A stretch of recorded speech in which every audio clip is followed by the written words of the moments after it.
Hello and welcome to this new video. It's a pleasure for me to see you here. And what are we talking about today? Today we are talking about infection method and here explicit about masquerading. So if you're interested in this security short, stay tuned.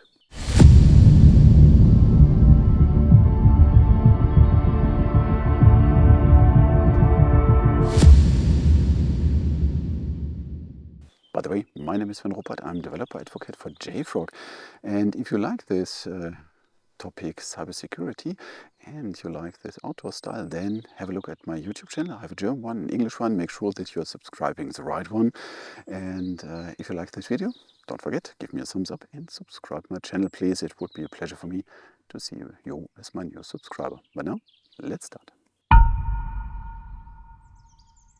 Why this is so dangerous? Well, we have very prominent projects and we have different ways to infect the project itself or the target we want to reach. And masquerading is one of the ways that are imitating something. And so this is an attack that is growing and it's widely used. So it makes sense to know a little bit more about masquerading. Okay, how masquerading is working. So the attacker is searching for a famous, well-known, good prepared project, open source project, and it's stealing the README file, the source code, the website, and so on and so on. And he's just slightly changing the name, so that's a different name, but he's pushing all this stuff to the official repositories and so on with the same version number.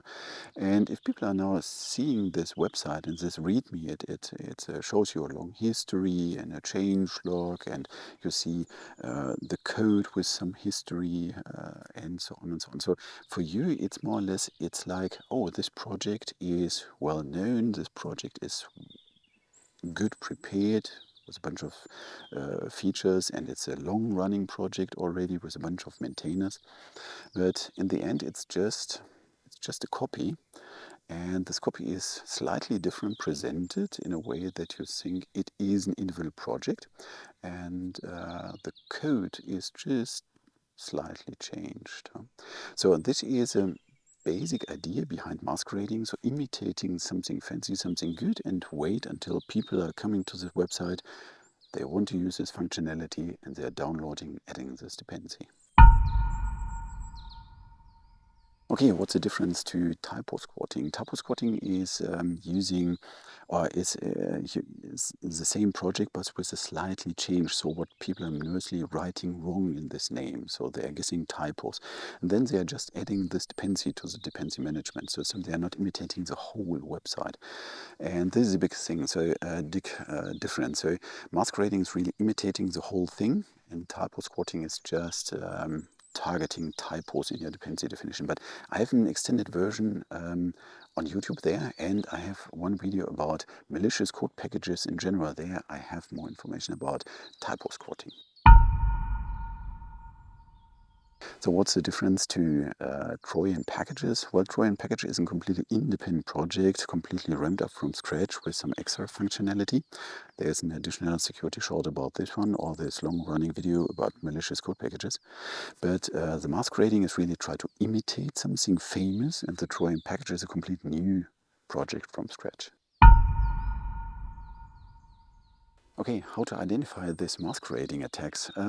Well, you have to start thinking or searching for details. Mostly it's in a way that if you see that this prominent project has a long history in downloads, and this project starts download just 2 weeks ago, but in source code it shows you a history since 5 years or 6 years, something is wrong. So you have to check for the metadata, and you have to validate them. For example, if it is a famous 10 years old project and you have just 5 other projects that are using this one, you see this sometimes in this dependency management portal, so then something is suspicious. So you have to check, you have to compare, and maybe you will find exactly the same README somewhere else.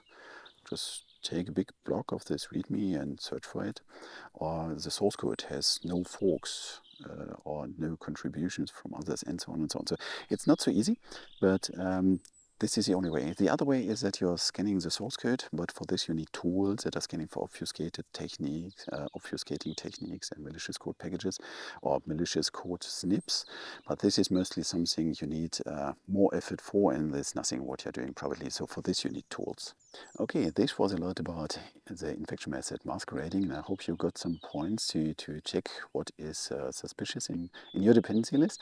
And if you like this video, give me a thumbs up and subscribe my channel. Don't forget to turn the bell on so that you're not missing any new videos. And if you have ideas what other topics I should cover, then write it down in the comments, and this will be part of my to-do list. So thank you very much for watching this video. I hope you have a good rest of your day, and see you.